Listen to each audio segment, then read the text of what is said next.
নমস্কার জানাচ্ছি সকল দর্শক বন্ধুদের। একটি দারুণ চমৎকারী টোটকা আপনাদেরকে আজকে বলবো। সেটি হচ্ছে সামনেই আসছে কৌশিকী অমাবস্যা।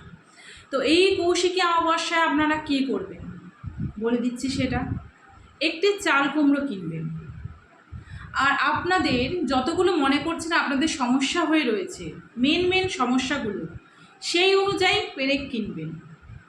একটি হলে একটি, দুটি হলে দুটি, পাঁচটি হলে পাঁচটি, 10টি হলে 10টি কিনবেন। তিল কিনবেন, সিঁদুর নেবেন। কি করবেন বলে দিচ্ছি। অমাবস্যার দিন সন্ধে ঠিক 5টার পর আপনারা ঠাকুর ঘরের সামনে বা শুদ্ধ জায়গায় বসবেন।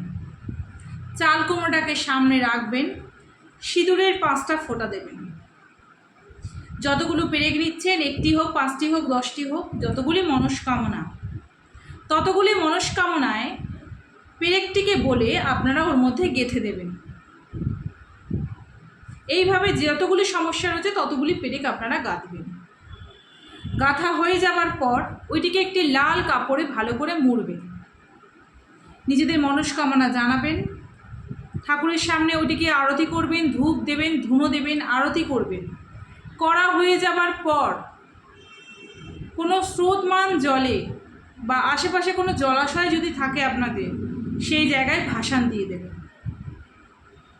অমাবস্যা থাকাকালীন ভাসান দেবেন। অমাবস্যা থাকাকালীন কাজটি করবেন, অমাবস্যা থাকাকালীন ভাসান দেবেন। এটি যেন মাথায় থাকে। অমাবস্যা কেটে যাবার পর কিন্তু করবেন না। অমাবস্যাটা শুরু হওয়া থেকে কাজটি করে ভাসান দিয়ে আসবেন। এই কাজটি আপনারা করুন, দেখবেন অনেক উপকার পাবেন। জয় মাতা।